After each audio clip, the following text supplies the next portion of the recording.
ఆశ్చర్య కార్యములు నీవు మాత్రమే చేయగలవయ్యా, నీవు మాత్రమే చేయగలవు. నూతన కార్యములు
కీర్తన పాడి ఆయన ఘనమైన నామాన్ని ఆరాధిద్దాం. ఎన్నో మేళ్లు చేసిన గొప్ప దేవుడు, ఆయన నామాన్ని కనపరుస్తూ ఆయన సన్నిధిలో మనము ఆయన్ని ఆశ్రయిద్దాం. హల్లెలూయా, స్తోత్రం స్తోత్రం స్తోత్రం.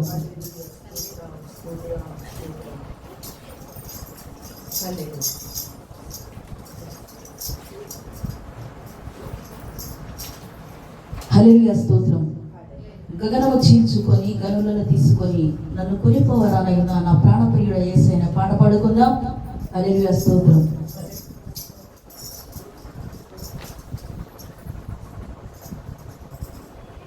గగనము చీల్చుకొని గనులను తీసుకొని నన్ను కొనిపోవరానైన ప్రాణప్రియుడ యేసయ్య.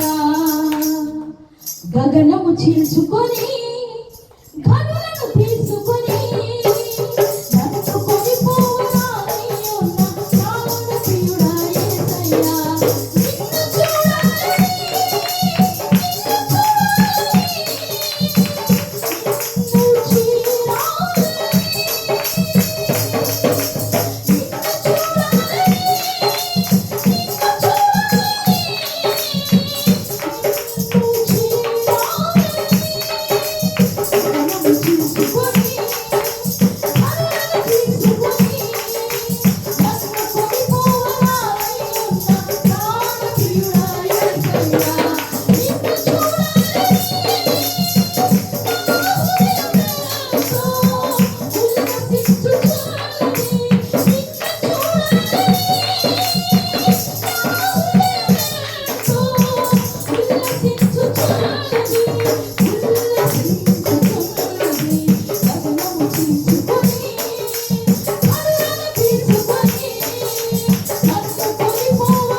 అందరం లేచి నిలబడి ఆరాధన కీర్త పాడుకుందాం. అందరం మనకు వచ్చిన కీర్తన చప్పట్లు కూర్చుంటూ ఆయన ఆరాధిద్దాం. హల్లెలూయా హల్లెలూయా. స్తోత్రం స్తోత్రం స్తోత్రం.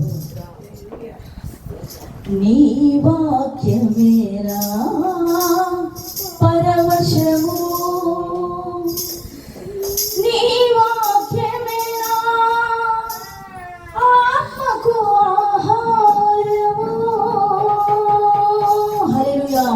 చేతులెత్తి ఆయన నామాన్ని కనపరుస్తూ ఆరాధిద్దాం. నా స్తుతి పాత్రుడా నా యేసయ్యా, నా ఆరాధనకు నీవే యోగ్యుడవయ్యా. నా ఆరాధనకు నీవే యోగ్యుడవయ్యా. నా స్తుతి పాత్రుడా నా యేసయ్యా, నీ వాక్యమేనా పరవశము, నీ వాక్యమేనా ఆత్మకు ఆహారము, నీ వాక్యమేనా పరవశము, నీ వాక్యమేనా ఆత్మకు ఆహారము.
ఈ రోజుకి మనము ఇది 8వ రోజు అండి.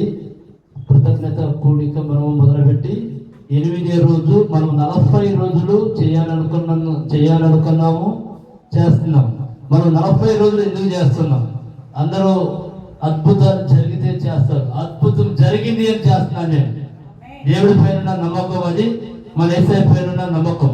ఎందుకంటే మనము 1 సంవత్సరంన్నర క్రితం పెద్ద చర్చి నాకు యేసయ్య కట్టి తాళం చెవులు నాకు ఇచ్చేది.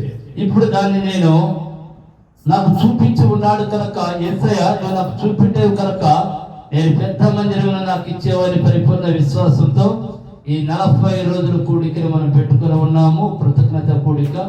అయితే మీ అందరినీ నేను యేసు నామములో అడుగుచున్నాను. యేసయ్య మనందరికీ కూడా సహాయం చేసే దేవుడు. ఆయన మాత్రమే మనకి సహాయం చేసే దేవుడు. ఆయన మాత్రమే మనల్ని ఆదరించే దేవుడు. ఆయన మాత్రమే మనల్ని ఆదుకునే దేవుడు.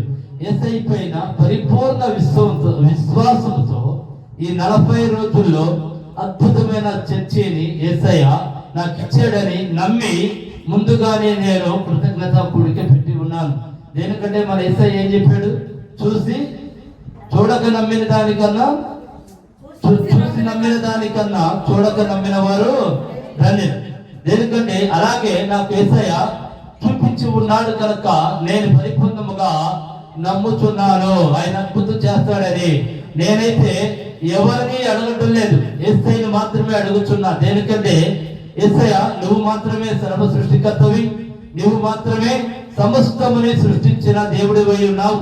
సమస్తము నీకు సాధ్యమే. కాబట్టి నువ్వే నాకు చూపించి ఉన్నావు కనుక నువ్వే నాకు మందిరంని కట్టించి తండ్రి అని నేను అడుగుతున్నాను. అదే విధముగా దేవుడు సహాయం చేస్తాడని నేను చెప్పను. దేనికంటే మనం దైవ సన్నిధానంలో ఉన్నప్పుడు మనం యేసయ్యని ఏమి అడిగినా సరే పొంది ఉన్నామని మాత్రమే నమ్మాలి. మనం ఏది అడిగినా సరే అడిగే దగ్గర ఉండకూడదు, మనం పొందుకునే దగ్గర మాత్రమే ఉండాలి. అందుకే యేసయ్య పట్ల పరిపూర్ణ విశ్వాసంతో ఈ 40 రోజుల కూడికని మనము పెట్టుకొని ఉన్నాము. ఎందు నిమిత్తం పెట్టుకొని ఉన్నామంటే ఒక పెద్ద చర్చి కట్టుకోవాలని మనము ఈ 40 రోజులు కూడికను పెట్టుకొని ఉన్నామండి. యేసయ్యని నేను నిరంతరము ప్రార్థన చేస్తున్నా. యేసయ్య నీ ఆకాశ వాక్యాలను విప్పిన తండ్రి, నీ ధననిధిని రాసిన కొద్దిగా ఇచ్చిన దేవా, పెద్ద చర్చిని నిర్మిస్తానికి నువ్వు మాత్రమే ఇవ్వగలుగుతావని నేను ప్రార్థన చేయించున్నాను. మీలో ఎవరికైనా సరే ఈ వాక్యము ఈ సందేశాన్ని వింటున్నారు గనక దేవుడు యేసయ్య మీ హృదయంలో ఎవరికైనా గద్దించి మీరు కూడా సహాయం చేయండి చర్చి కడతానికి అని కనుక ఎవరో హృదయంలో అయినా దేవుడి ప్రేరేపణ కనుక ఉంటే తప్పనిసరిగా మీరు కూడా ఈ చర్చి కడతానికి సహాయం చేయించండి. మీ వంతు సహకారం కూడా మీరు మందిరం కడతానికి అందించవచ్చు.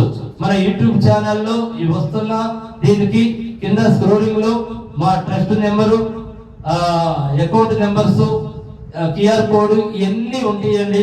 మీరు ఎవరికైనా దేవుడి మందిరంలో మనము కూడా సహాయం చేద్దాం, మనము కూడా మందిరం నిర్మాణంలో ముందం చేద్దాం అని కనుక ఎవరైనా అనుకున్నట్లయితే మీకు ఫోన్లో అయినా టీవీలో అయినా QR కోడ్ వస్తుంది, మా అకౌంట్ నెంబర్లు వస్తాయి. మీరు దానికి ఖచ్చితంగా మీరు డొనేట్ చేయించండి. దేవుడి దీవెనలు మీరు అందుకోండి. ఇంకొక మరీ ముఖ్యముగా నేను చెప్పేది ఏంటంటే, ఎవరు సహాయం చేసినా చేయకపోయినా నేను మీ అందరి నుండి కోరుకుంటున్నది ఒకటే, ఈ వాక్యం ఈ సందేశం ఉన్న ప్రతి ఒక్కరు కూడా మందిరము కొరకు బలమైన విశ్వాసంతో ప్రార్థన చేయమని కోరుకుంటున్నా. దేనికంటే మనకి ధనము కన్నా కూడా గొప్పది ప్రార్థన శక్తి అయి ఉన్నది కనుక, దేనికంటే చేయగలిగిన వారు దేవుడి ప్రేరేపణ ఉంటే డొనేట్ చేయండి మందిరం కడతానికి. లేని వారు ఈ సందేశం కనుక విన్నట్లయితే తప్పనిసరిగా మందిరం నిర్మాణం కొరకు ప్రార్థన చేయమని అడుగుతున్నాను. దయచేసి కథను మూసుకుంటే ప్రార్థన చేసుకుని వాక్య భాగంలోకి వెళ్దాం. మా గొప్ప దేవ, మా యేసయ్య, మా తండ్రి, నైనా ఈ సందేశం విన్న ప్రతి ఒక్క బిడ్డలో నా తండ్రి, నైనా వారికి ఆత్మ ప్రేరేపణ కనుక కలగజేసిన తండ్రి, వారిని డొనేట్ చేయమని యేసు నామములో అడుగుచున్నాను తండ్రి. నాయన వాక్య భాగంలోకి నాయన అయా ఇప్పుడే నడిపించుచున్నావు కనుక తండ్రి, నేను కాదు దేవా మీరు నాలో ఉన్న తండ్రి వాక్యం నడిపించమని నజరేయుడైన యేసుక్రీస్తు నామములో ప్రార్థించి ప్రార్థించి అడిగి వేడుకొనుచున్నాను మా ప్రియ పరలోకపు తండ్రి. ఆమేన్, ఆమేన్, ఆమేన్. ఏమనగా మనందరం కూడా ఏం కావాలని కోరుకుంటాం దేవుడి నుండి కదా? ఆశీర్వాదములు, ఆయన దీవెనలు. మనందరం కూడా ప్రతి ఒక్క మానవుడు కోరుకునేది ఏంటంటే ఆయన యొక్క ఆశీర్వాదములు మనం కోరుకుంటాం. ఈ రోజు మనం చెప్పుకుంటున్న అంశం ఏంటంటే ఆశీర్వాదములు ప్రతి ఒక్కరికి రావాలని యేసయ్య ఈ రోజు ఈ వాక్యముని చెప్పిస్తున్నాడు. దయచేసి 27 అధ్యాయము 27 వచనం. అతడు దగ్గరకు వచ్చి 9 వరకు చదువు. అతడు దగ్గరకు వచ్చి అతనిని ముద్దు పెట్టుకొని అప్పుడు అతడు అతడి వస్త్రములను వాసన చూసి అతనిని దీవించి ఇట్లా నేను ఇదిగో నా కుమారుడి సువాసన యెహోవా దీవించిన చేని సువాసన వలె నున్నది. ఆకాశపు మంచును భూసారమును విస్తారమైన ధాన్యమును ద్రాక్షారసమును దేవుడు నీకు అనుగ్రహించుగాక. చూడండి, దేవుడు యొక్క దీవెనలు ఎలా ఉంటాయి, దేవుడు యొక్క ఆశీర్వాదములు ఎలా ఉంటాయి. అంత దగ్గరికి ముద్దు, ఆయన హద్దుకుని మరి ముద్దు పెట్టుకున్నది ఎవరిని చెప్పండి? కుమారుడిని. అంటే యాకోబుని దేవుడు అంతగా ప్రేమించాడు. ఎంతగా ప్రేమించాడు? ఆయన దీవెనలు సమస్తము కూడా. ఏ దీవెన రావాలన్నా ఆ దీవెన మానవులమైన మనం దీవించేస్తే సరిపోతుందా? చాలదు. దానికి ఎవరు కావాలి? మన మాటతో పాటు దేవుని యొక్క అక్కడ దేవుడి యొక్క శక్తి కావాలి. అక్కడ దేవుడి శక్తి ఉండాలి, మన నోటి మాట పలుకు ఉండాలి. అప్పుడే అది మనకు ఆశీర్వాదకరముగా మారుతుంది. ఆ దీవెనలకి ఆ మాట ఎవరు చెప్పండి? దేవాది దేవుడైన మన యేసయ్య దీవించాడు ఆయన్ని. ఆయన ఒక దీవెనలు, ఆయన ఒక ఆశీర్వాదములు ఎలా ఉంటాయి? ఎంతవరకు? ఇంకోసారి చదువమ్మా. యెహోవా దీవించిన చేని సువాసన వలె. ఎవరు దీవెనది? యెహోవా దీవెన. అవునండి. ఆయన ఒక దీవెనలు కనుక ఒక మానవుడి మీద కనుక వస్తే ఎట్లా ఉంటుందంటే ఎవరు కూడా ఆపలేరు. ఆయన ఆశీర్వాదముల్ని ఆపలేరు, ఆయన దీవెనల్ని ఆపలేరు. ఎందుకంటే ఆయన అంత గొప్ప దేవుడు. ఆయన కనుక దీవెనలు మొదలు పెడుతున్న కనుక స్టార్ట్ చేస్తే, ఆయన ఒక ఆశీర్వాదములు కనుక మొదలు పెడుతున్న స్టార్ట్ చేస్తే ఎవరు కూడా ఆపలేరు. ఈ దీవెనలన్నీ మన మీదకి రావాలన్నా, ఆయన ఆశీర్వాదం మన మీదకి రావాలన్నా, ఆయన దీవెనలు మన మీదకి రావాలన్నా ఎలా ఉండాలి? మనము కూడా దేవుడు భయభక్తులు కలిగి ఉండాలి. ఉంటేనే అప్పుడు ఆ విధముగా దేవుడు మనల్ని ప్రేమిస్తాడు. ప్రతి మానవుడు కోరుకునేదేంటి? దేవుడు ఒక దీవెనలు, దేవుడు యొక్క ఆశీర్వాదములు, అవన్నీ కూడా తప్పనిసరిగా ఇస్తానికి దేవుడు సిద్ధముగా ఉన్నాడు. అయితే ఎలా ఉంటే ఇస్తాడనేది మనం 2 మాటలు చెప్పుకుందాం. ప్రతి ఒక్క మానవుడు, ప్రతి ఒక్క మనిషి యేసయ్యకి ఏమి ఇవ్వాలి అంటే మన పూర్ణ హృదయాన్ని ఇవ్వాలి. ముఖ్యంగా ఏంటంటే మనం యేసయ్యని నమ్మాలి. ఆ బైబిల్ మొత్తంలో కూడా ఎక్కువగా ఏమనుందంటే విశ్వాసం గురించే ఉంది. మీరు నన్ను విశ్వసిస్తున్నారా? మీరు నన్ను నమ్ముతున్నారా? దేనికి? మనము కనుక ఆయన నమ్మినట్లయితే, మనము కనుక ఆయన కనుక విశ్వసిస్తున్నట్లయితే మనకి ఆయన దీవెనలు, ఆయన ఆశీర్వాదములు ఇవన్నీ కూడా మన కోసమే ఆయన దగ్గర మాత్రమే ఉన్నాయి. తెలియని మానవులంతా కూడా ఎక్కడెక్కడో ప్రయాసపడతా ఉంటారు. నేను ఎంతో సంపాదించాలి, నేనేమో చేయాలి, నేను ఒక గొప్పవాడిని అవ్వాలి. అవన్నీ చేస్తే గొప్పవాళ్ళు అవుతారో అవరో నాకైతే తెలియదు. కానీ దేవుడి సన్నిధానానికి మాత్రం వచ్చి ఆయనకి పూర్ణ హృదయాన్ని ఇచ్చి, దేవా నా సమస్తము నీవే అని కనుక చెబితే ఖచ్చితంగా అవుతారండి. ఎందుకంటే దానికి చిన్న ఉదాహరణ నేనే. ఏమీ లేదు, సమస్తం కోల్పోయింది. ఇదే నేను ఒకనొకప్పుడు గోతాల్లో డబ్బులు తీసుకెళ్ళా 99లో. ఆ తర్వాత వ్యాపారంలో దెబ్బతిని అలా కానీ లేకుండా టీ తాగడానికి కూడా లేని పరిస్థితుల్లో నేను ఉన్నాను. ఎటు చూసినా నాకు ఏ మార్గం కనపడతల్లా. అప్పుడు మళ్ళీ నేనేం చేశాను, దేవా నీవే నన్ను సృష్టించేవు, ఈ లోకంలో నిన్ను తప్ప ఇంకా నేను ఎవరిని నమ్మలేను. దేనికంటే ఎవరి దగ్గరికి పోయాడుకున్నా ఏమంటున్నారంటే ఇవ్వను అని ఎవరు ముఖం మీద చెప్పరండి. సరే చూద్దాము ఇద్దాము అంటారు. అలా చుట్టూ 100 సార్లు తిప్పుకుంటారు, కానీ అక్కడ ఎవరు కూడా ఏ మానవులు మనకి సహాయం చేయరు. అది చూసి అలా ప్రయత్నించి ఎక్కడ ఎవరు అనాకాని కూడా ఎవరి పరిస్థితుల్లో కన్నీరు కారుస్తూ రోజుకి 7 నుండి 8 గంటలు ప్రార్థన చేశాను. అలా చేస్తాం వల్ల జరిగింది ఏంటో తెలుసా? ఆయన దీవెనలు, ఆయన ఆశీర్వాదములు నా మీద కృంభరించాడు. నేను ఏ స్థలంలో అయితే ఉన్నానో ఆ స్థలంలోనే నేను బయటికి వెళ్ళి వేరే పని వెతుక్కోలా, నేను బయటికి వెళ్ళి వేరే వ్యాపారం వెతుక్కోలా, నేను బయటికి వెళ్ళి ఎక్కడ ఇంకోళ్ళ కింద ఉద్యోగం చేయాల. నా కిందే అనేక మంది జాబ్ చేసేటట్లుగా నన్ను అంతగా ఆశీర్వదించాడని ఆయన ఆశీర్వాదములు ఈ విధముగా ఉంటాయి. అందుకే ఆయన అంతగా నమ్మాలంటుంది. ఎందుకంటే మనం ఎంతైతే నమ్ముతామో ఆయన ఆశీర్వాదములు, ఆయన దీవెనలు, ఆయన కృప మన కోసమేనండి. అవన్నీ ఎవరికి తెలియదు. ఇవన్నీ దేవుడు మనకి అందిస్తాడు, ఇస్తాడు, ప్రేమిస్తాడని ఎవరు అనుకోరు. ఎందుకంటే మన మాట వింటున్నాడా? ఖచ్చితంగా వింటున్నాడు. నీ నాలుక నుంచి పలికే ప్రతి మాట మన దేవుడు వింటున్నాడు. నీ హృదయంలో తలపు రాకముందే మన దేవుడు యేసయ్య చూస్తున్నాడు. నువ్వేం చేస్తున్నావో చూస్తున్నాడు. అన్ని కూడా ఆయన చూచుచున్న దేవుడు. నీ ఆలోచన ఏందో ఆయనకు తెలుసు, నీ హృదయం ఏందో ఆయనకు తెలుసు. ప్రతి ఒక్కరము కనుక మనము దేవుడిని ఆనుకొని బ్రతకాలి, దేవుడిని నమ్ముకొని బ్రతకాలి. యేసయ్యా నా మార్గము నీవే, యేసయ్యా నీ దీవెనలు నాయే. మనం ఇలాగే అడగాలి. మన తండ్రి ఆస్తి పరుడు అనుకోండి, ఆ ఆస్తి ఎవరికి? మనకేనా? పిల్లలకేనా? లేకపోతే ఇంకెవరికైనా ఇచ్చేస్తాడా? మన దేవుడు రారాజు, సర్వ సృష్టికర్త. మన దేవుడు రారాజు అయితే మనమేవరం? మనము రాజులమే. మనకి తీసుకుంటాం కుదరతల్లా, మనకి అడగడం కుదరతల్లా. మనకి అడగటము తీసుకుంటాం కుదరాలి అంటే మనం ఆయన్ని ఎంతో ప్రాణము కన్నా ఎక్కువగా నమ్మాలండి. ఎందుకంటే ఈ ప్రాణము ఆయన ఒక్క చిత్తం లేకుండా మన శరీరం వదిలి ఈ ప్రాణం ఎక్కడికి పోదు. చాలా మంది భయపడిపోతా ఉంటారు. ఎక్కడికి పోదు. మనం యేసు నామాన్ని కనుక స్తుతిస్తే ఎప్పుడు కూడా నిరంతరము ఆయన దీవెనలు, ఆయన ఆశీర్వాదములన్నీ మన మీదే ఉన్నాయండి. మనం వదిలి ఎక్కడికి కూడా ఈ ప్రాణం వెళ్ళదు. అందుకే మనం ఏం చేయాలి అంటే ఎంతో నమ్మకంగా ఉన్నదని చెప్తున్నా. యేసయ్యనే నమ్మండి. ఇంకా మనం ఎవరో నమ్మద్దు.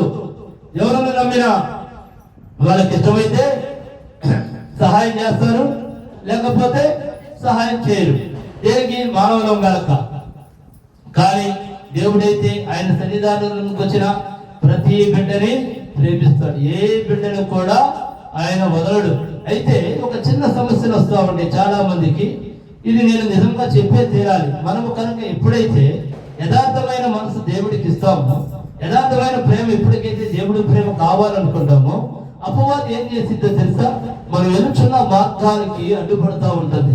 అవి తెలియని వాళ్ళు ఈ సమస్యలు, బాధలు అనుకున్నారు.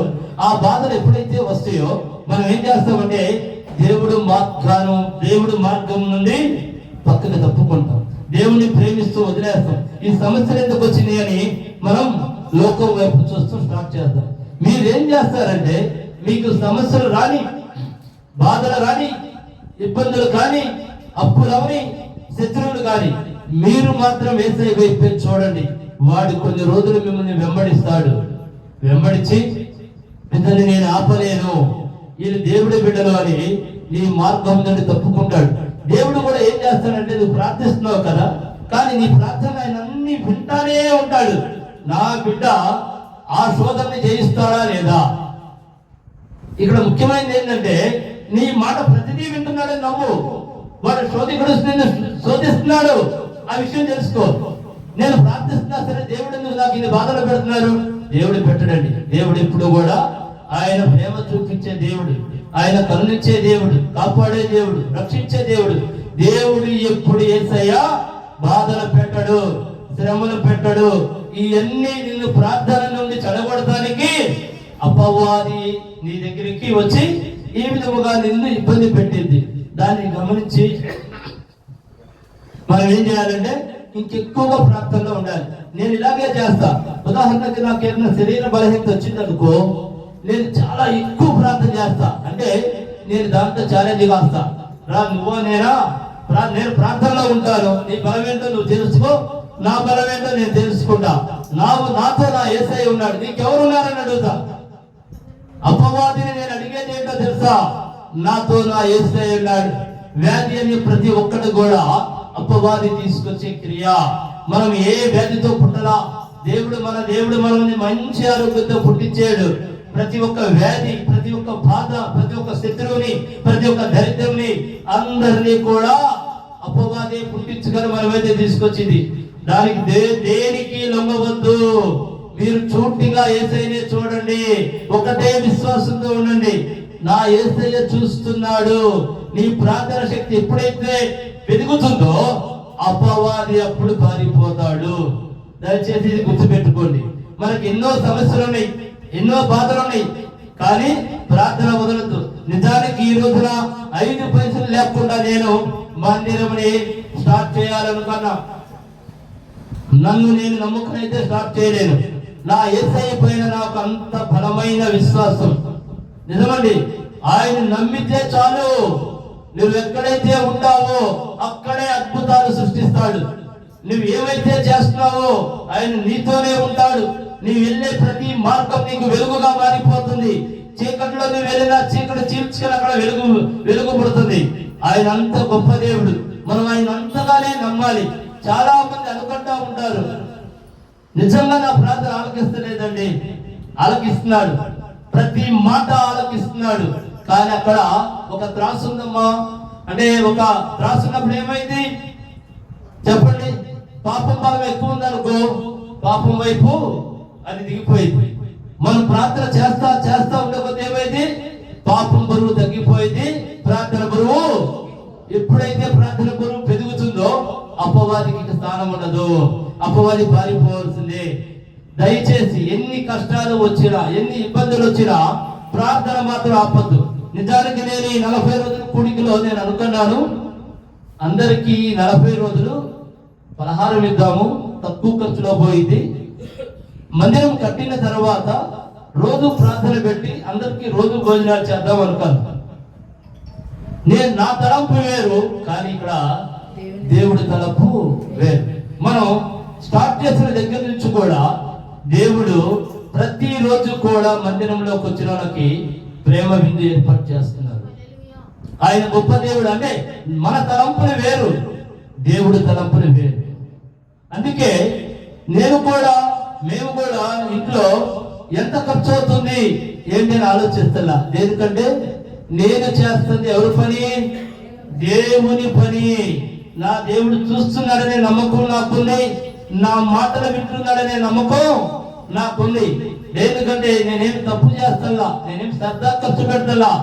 దేవుడి బిడ్డలకి సంతోషముగా మందిరంలోకి ప్రార్థనకు వచ్చిన ప్రతి బిడ్డ, యేసు నామం పలికిన ప్రతి బిడ్డ ప్రేమ విందులో పాలుభాగ్యస్తులు అవ్వాలని నేను కోరుకున్నాను.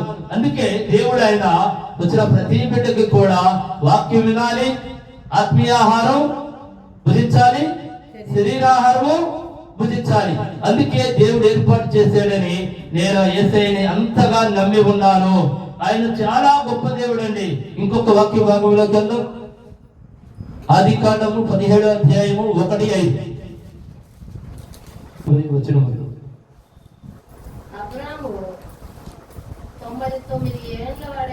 అబ్రహాము 99 ఏళ్ల వాడైనప్పుడు యెహోవా అతనికి ప్రత్యక్షమై, నేను సర్వశక్తి కలిగిన దేవుడును, నా సన్నిధిలో నడుచుచు నిందారహితుడివై ఉందుము. నాకును నీకును మధ్య నా నిబంధనను నియమించి నిన్ను అత్యధికముగా అభివృద్ధి పొందించాడు. చూడండి, మనం అభివృద్ధి పొందించేది ఎవరు చెప్పండి? దేవుడు. ఇంకోసారి ప్రశ్న చదవమ్మా. అబ్రాము 99 ఏళ్ల వాడైనప్పుడు యెహోవా అతనికి ప్రత్యక్షమై నేను నేను సర్వశక్తిగల దేవుడను. ఎవరమ్మా సర్వశక్తి కలిగిన దేవుడని ఎవరు చెప్తున్నాడు? సాక్షాత్తు సర్వశక్తి కలిగిన దేవుడే. అంటే మనుషులతో మాట్లాడే దేవుడు. మన దేవుడు ఎలాంటి దేవుడు? మాట్లాడే దేవుడు. మాట్లాడే దేవుడు, సహాయం చేసే దేవుడు, ఆదరించే దేవుడు, ప్రేమించే దేవుడు. ఎందుకని ఈ మాట చెప్పాల్సి వచ్చిందంటే ఆయనకి ఇష్టమైన బిడ్డ దగ్గరికి ఆయనే వస్తాడు, ఆయనే మాట్లాడతాడు. మనం ఎలా ఉండాలంటే విశ్వాసాన్ని కోల్పోకుండా ఉండాలి. మనం చేయవలసిన పని ఏంటంటే విశ్వాసాన్ని కోల్పోకూడదు. ఒక్కడు చెప్తున్నాను, జ్ఞాపకం పెట్టుకోండి. బాధలు వచ్చినాయన కనుక ప్రార్థన చేస్తాం మొదలు ఆపేశారు అనుకోండి, మీ శ్రమలు ఇంకా ఎక్కువ అవుతాయి, మీ బాధలు ఇంకా ఎక్కువ అవుతాయి. లాస్ట్ కి మీకు ఏమనిపించిందో తెలుసా? ఈ బాధల్ని మనము భరించలేము, ఎందుకు ఈ బతుకు అనే కాడ తీసుకొస్తాడు అపవాది. తెలుసా అండి? నిజం. అలా ఎంతో మంది అపవాది తీసుకెళ్లిపోయింది. ఈ అప్పులు మనం తీర్చలేము, ఈ బాధలు మనం పడలేం, ఈ శత్రువుల నుండి మనం బయటికి రాలేం, మనకు బ్రతుకు మార్గం లేదు. ఎందుకు ఈ బతుకు అనే కాడను తీసుకొస్తాడు అపవాది. మీకు ఎంత బాధ ఉందో మీరంతా ప్రార్థన చేయండి, విజయం మనదే. ప్రార్థన చేస్తాం వల్ల విజయం ఎవరిదే? మనదే. మీరు ఎందుకంటే మీరు ప్రార్థన చేయకపోవడం వల్ల మీకు ఇంకా ఎక్కువ బాధలు వస్తాయి. మీరు ప్రార్థన చేస్తే ఆ బాధలు తరిగిపోతాయి. యేసయ్య మంచి దీవెనలు ఇస్తాడు. ఎందుకంటే ఆయన మనకి మాట్లాడే దేవుడు, మనకి దీవెనలు ఇచ్చే దేవుడు, మనల్ని ఆదరించే దేవుడు, మనల్ని ప్రేమించే దేవుడు కనుక ఎలాంటి బాధలు ఉన్నా సరే, బాధలు ఉన్నప్పుడు ప్రతి మానవుడికి, ప్రతి ఒక్క మనుషుడికి ఏమనిపించిందో తెలుసా? మైండ్ చిరాగ్గా ఉండింది. అంటే నీ మైండ్ చిరాకు ఎందుకు చేసిందో తెలుసా? అది నువ్వు ప్రార్థన దగ్గరికి రాకూడదు, నేను ప్రార్థన చేయలేవదు. దేనికి? ఏంట్లో ఈ ప్రార్థన ఏం చేస్తాము? మనం ఏదో ఒక ఆలోచన చేయాలి. ఏం చేస్తాం? మన ఆలోచన వల్ల ఏమన్నా ఒకటి జరిగిందా? చెప్పండి. మన ఆలోచన వల్ల ఏమీ జరగదు, ప్రార్థన శక్తితో జరిగిద్ది. దేనికంటే ఆయన యేసయ్య మన మొర ఆలకించే దేవుడై ఉన్నాడు కనుక మీకు ఎన్ని బాధలు ఉన్నాయో అంత బాగా ప్రార్థన చేయండి. కొన్ని రోజులే ఆ శోధనలో ఉంటాయి, కొన్ని రోజులే బాధలు ఉంటాయి. చిన్న ఉదాహరణ చెప్తున్నా. ఇంట్లోకి వచ్చినప్పుడు నేను ఈ ఇంటి అద్దె కట్టలేక ఈ ఓనర్తో అనేకమైన మాటలు అనిపించుకున్నాను. నిజమండి. ఈ ఇంటి అద్దెని కట్టలేక, ఏంటంటే కట్టలేనప్పుడు ఎందుకున్నారని కూడా అన్నాడు. కానీ నేను ఏం చేశాను తెలుసా? ప్రార్థన వదల్లా. నేను అన్ని చేయగలిగిన వాడిని, ఎవరు అసలు నా కంటికి నేను చేసే పని నాకు కనిపిలా. నేనేమని నిర్ణయించుకున్నాను తెలుసా? నాకు ఎలాగో ఏ పని లేదు, నేను ఖాళీగా ఉంటున్నా, ఈ బాధలన్నీ కూడా నన్నేమీ చేయలేవు అని ప్రార్థనలో నేను రోజుకి 7 నుండి 8 గంటలు నేను ప్రార్థించినప్పుడు ఆ బాధ నిండిపోయిందో తెలియదు, ఆ కష్టాలు నిండిపోయిందో తెలియదు. నేను ఎక్కడున్నానో అక్కడికి కొన్ని లక్షల మందిని నా దగ్గరికి దేవుడు నడిపించాడండి. దేనికంటే ఆయన యొక్క దీవెనలు, ఆయన యొక్క ఆశీర్వాదములు అట్లా ఉంటాయి. కాలు నడకతో తిరిగే ఓడి, చెప్పులు కూడా దిగిపోయే ఒకసారి, అయినా సరే నేను అలాగే తిరిగే ఉండి. కానీ ఈ రోజున దేవుడు 3 కార్లు ఇచ్చాడు, 2 బుల్లెట్లు ఇచ్చాడు, 2 స్కూటీలు ఇచ్చాడు, వ్యాపారం ఇచ్చాడు. ఇవన్నీ కూడా దేవుడు ఒక్క దీవెనలే, ఇవన్నీ కూడా దేవుడు ఒక్క ఆశీర్వాదములే. వీటిలన్నిటికన్నా నన్ను ఇంకా గొప్ప చేసిన పని ఏంటో చెప్పమంటారా? ఆయన నన్ను ప్రేమించి, ఆయన బిడ్డగా నన్ను అంగీకరించి, ఆయన అభిషేకం ఇచ్చి నాకు ఆయన సేవ చేస్తానికి నన్ను ఎన్నుకున్నాడు. దేనికంటే నేను ఎప్పుడు కూడా నా జీవితంలో నేను బైబిల్ పట్టుకొని వాక్యం చదివి నేను ఇట్లా ఒక దేవుడి సేవకుడుగా సేవ చేస్తానని నేను ఎప్పుడు అనుకోలా. నా జీవితంలో నేను ఎప్పుడు అనుకోలా. కానీ ఆయనకి ఇష్టమైన బిడ్డని ఎలా అయినా ప్రేమిస్తాడు, ఆయన వెంటబడతాడు. నిజం. ఆయన వెంటబడి ఆయన తెచ్చుకుని ఆయన దీవెనలు, ఆయన ఆశీర్వాదములు అన్ని మనకే ఇస్తాడండి. నేను ఎందుకని ఇప్పుడు ఇలా చెప్తున్నానంటే ఆయన చేసే పనులు ఈ విధముగా ఉంటాయి. ఏ ఒక్కళ్ళకు కూడా నాకు తెలుసో తెలియదు, మీరు ఇక్కడ వచ్చిన వాళ్ళు ఎంతమంది బాధలతో ఉన్నారో, ఇబ్బందులతో ఉన్నారో, వేదనలతో ఉన్నారో, సమస్యలతో ఉన్నారో, అప్పులతో ఉన్నారో నాకు తెలియదు. మీరు చెయ్యవలసింది ఒకటే. ఈ లోకంలో ఉన్న ఏ సమస్య మనల్ని ఏమీ చేయలేదు. అర్థమైందండి? ప్రార్థన శక్తి కింద ఎన్ని పారిపోవడమే. మనకున్న ఏకైక భారం ఏంటనగా ప్రార్థన. మన శక్తి ప్రార్థన, మన బలము ప్రార్థన. నిజమండి. ఏమీ చేయదు, మీరు ప్రార్థన చేయండి చాలు. కన్నీటి ప్రార్థన చేసి చూడండి. బాధలు ఎట్లా వస్తాయో, ఎట్లా పారిపోతాయో తెలియదు. శత్రువులు ఎట్లా దూరం అయిపోతారో తెలియదు. దేనికంటే నువ్వు ప్రార్థిస్తున్నప్పుడు నీతో ఎవరుంటారో తెలుసా? యేసయ్య ఉంటాడండి. నీ ఎదురుగానే యేసయ్య ఉంటాడు. నీ కన్నీరు తుడుస్తానికి ఉంటాడు. అయితే చాలా మంది అడుగుతా ఉంటారు, మాకు వెంటనే బాధలు ఎందుకు పోవట్లేదని. బాధలు ఎందుకు గౌక్యనే పోవని చెప్తాను. పరిపూర్ణముగా కనుక నమ్మిన బిడ్డకి ఇన్స్టెంట్ మిరాకిల్స్ జరుగుతాయి. అప్పటికప్పుడే నువ్వు ప్రార్థన చేస్తున్నప్పుడే ఆమేన్ అనే లోపు అద్భుతాలు జరుగుతాయి. అల్ప విశ్వాసులు ఉంటారు. వీళ్ళు ప్రార్థన చేస్తానే ఉంటారు, వీళ్ళు ఇక్కడే మోకరిస్తారు, వీళ్ళు ప్రార్థన చేస్తానే ఉంటారు, వీళ్ళ ఆలోచన అంతా ఇంకో చోట ఉండేది. వాళ్ళకి తగ్గవండి, వాళ్ళకి ఎమ్మటే రాదు. అలాంటి దేవుడు పరీక్షిస్తాడు. ఇంకా ఏంటి, నా బిడ్డ ఇంకా తెలుసుకుంటాడు. ఎక్కడైతే మోకరించాడో అక్కడే నేను ఉన్నానని తెలుసుకున్నప్పుడే ఇక్కడ అద్భుతాలు జరుగుతాయి. చాలా మంది ఈ విధంగా ఉంటారు. అంటే నా జీవిత అనుభవమే నేను చెప్తున్నా. ప్రార్థన చేస్తా ఉండేవాడిని, ఇక్కడ కన్నీరు కారుస్తూ ఉండేవాడిని, ఆలోచన మాత్రం ఎక్కడో ఉండింది. అప్పుడు మనకి వెంటనే కార్యాలు జరగవు. కార్యాలు జరగాలంటే మనం కన్నీరు ఎక్కడైతే కారుస్తున్నామో యేసయ్య అక్కడే ఉన్నాడు అని మనం నమ్మాలి. అప్పుడే అద్భుతాలు జరుగుతాయి. దేనికంటే ఆయన అంతటి గొప్ప దేవుడు అండి. ఒకసారి చదువమ్మా. 17 అబ్రహాము 99 ఏళ్ల వాడైనప్పుడు యెహోవా అతనికి ప్రత్యక్షమై నేను సర్వశక్తి కలిగిన దేవుడును, నా సన్నిధిలో నడుచుచు. ఒక్క నిమిషం అమ్మా. ఇప్పుడు 99 సంవత్సరాల వయసు వాడైనప్పుడు దేవుడు ఆయనతో మాట్లాడుతుంటే ఏమనుకుంటాడు? ఈ వయసులో నాకు పిల్లలు పుడతారా అని అనుకున్నాడు. అందుకే ఆ మాట ఎక్కడ అనుకుంటాడు అని ఏమని చెప్పాడు? నేనే సర్వశక్తి కలిగిన దేవుడిని, నిన్ను సృష్టించిన వాడిని నేనే, ఈ సృష్టిని సృష్టించిన వాడిని నేనే, నేను ఏమైనా చెయ్యగలను అని ఆయనకి అంత విశ్వాసం. దేనికి? ఆయన మాట కనుక ఒక్కసారి కనుక మాట ఇచ్చాడంటే భూమి ఆకాశంలో గతించిపోయినా, ఆయన భూమి ఆకాశంలో గతించిపోయినా ఆయన ఎంత శక్తి కలిగిన మాట అంటే అది, ఆయన మాటలు మాత్రం గతించిపోవండి. అంత గొప్ప దేవుడు ఆయన. అందుకే ఆయన ఒక్కసారి వాగ్దానం ఇస్తే చాలు, భూమి ఆకాశములు గతించిపోయినా ఆయన మాటలు గతించిపోవు. అక్కడ అబ్రహాము నమ్మాడు. ఎవరు నమ్మలా చెప్పండి? అబ్రహాము నమ్మాడు. అక్కడ తేడా నమ్మలా. అవునా కాదా?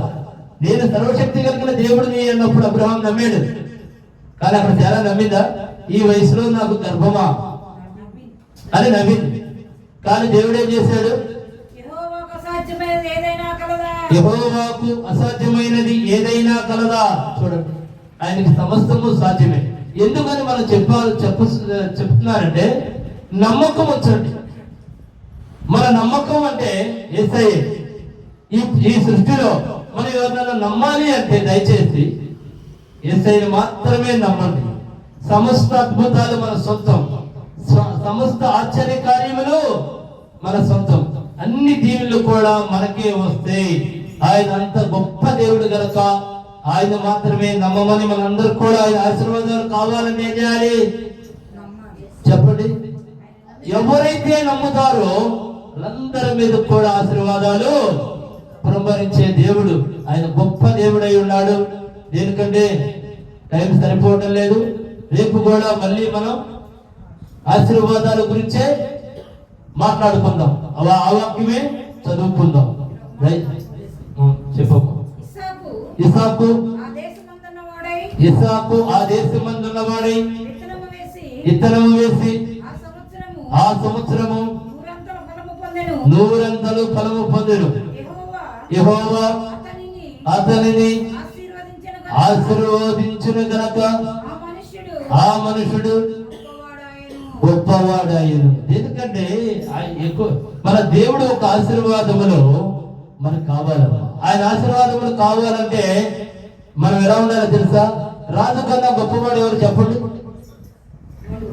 రాజు కన్నా గొప్పవాడు ఎవరంటే మొండివాడు. మన ప్రార్థన విషయంలో, మన యేసయ్య విషయంలో మనకు అంత మొండితనం కావాలి. నువ్వు నన్ను దీవించేంత వరకు నా ప్రార్థన ఇలాగే ఉండేది, నేను ఇట్లా చేశాను. నువ్వు నన్ను దీవించేంత వరకు నేను నిన్ను వదలను దేవా. చాలా మంది ఇదే ఉంటారు. నేను తెల్లవారుజామున ఒక గంట సేపు మామూలు అటు ఇటు తిరుగుతా కూడా ప్రార్థన చేస్తూ ఉంటాం. ఎందుకంటే ఆయన్నే పరిపూర్ణంగా నమ్మాలి. నువ్వు నన్ను దీవించేంత వరకు అయ్యా నేను నిన్ను వదలను, నీవు తప్ప నాకు ఈ లోకంలో ఎవరు లేరు. అంత మొండి ప్రార్థన చేయండి. డైరెక్ట్ గా యేసయ్యా, మీరు ఎవరైతే అంత మొండి ప్రార్థన, అంత విశ్వాసం కలిగి ఉంటారో వాళ్ళందరూ కూడా ఆయన ఆశీర్వాదములు మనందరి మీద ఉంది. నేను చెప్పేది ఏంటంటే ప్రార్థన, బలమైన ప్రార్థన చేయండి. ఇక నీవు తప్ప నాకు ఎవరు లేరు, అంతే.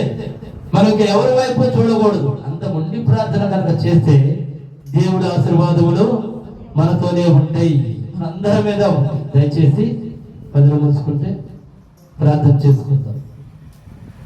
మా గొప్ప దేవ, మా యేసయ్య, నా తండ్రి, అయా ఈ రోజు నా తండ్రి మీ యొక్క ఆశీర్వాదముల గురించి నా తండ్రి అయా నాతో మాట్లాడించినందుకు తండ్రి మీకు సమస్త మహిమ కలుగును గాక. నాయన మీరు నా తండ్రి గొప్పవారు, మీరు సర్వ సృష్టి చేసిన దేవదేవుడు దేవుడై ఉన్నారు తండ్రి. నాయన మీ యందు ఎవరైతే బలమైన విశ్వాసం ఉంచుతారో తండ్రి వారందరికీ తండ్రి మీ ఆశీర్వాదములు, మీ దీవెనలు ప్రభువా ఇస్తానికి సిద్ధముగా ఉన్నారని నా తండ్రి వాక్యం ద్వారా నాతో మాట్లాడించినందుకు తండ్రి మీకు సమస్త మహిమ కలుగును గాక. ఈ వాక్యం ఉన్న ప్రతి ఒక్క బిడ్డ బలమైన విశ్వాసంతో ప్రార్థన చేయండి. మీకు వచ్చిన సమస్య కాదు, మీకు వచ్చిన బాధే కాదు. ప్రార్థన శక్తి చాలా గొప్పది. మీరు ప్రార్థించే ప్రతి ఒక్క మాట యేసయ్య వింటున్నాడని నమ్మకంతో ప్రార్థన చేయండి. దేనికంటే ఆయన గొప్ప దేవుడు. ఈ వాక్యం ఉన్న ప్రతి ఒక్కరు హృదయంలో తండ్రి నాయన మీరు ఉండి నా తండ్రి మీరు ప్రతి బిడ్డకు తండ్రి విశ్వాసం దయచేయమని నజరేయుడైన యేసుక్రీస్తు నామములో ప్రార్థించి అడిగి వేడుకొనుచున్నాను మా ప్రియ పరలోకపు తండ్రి. ఆమేన్, ఆమేన్, ఆమేన్. అందరికీ వందనములండి.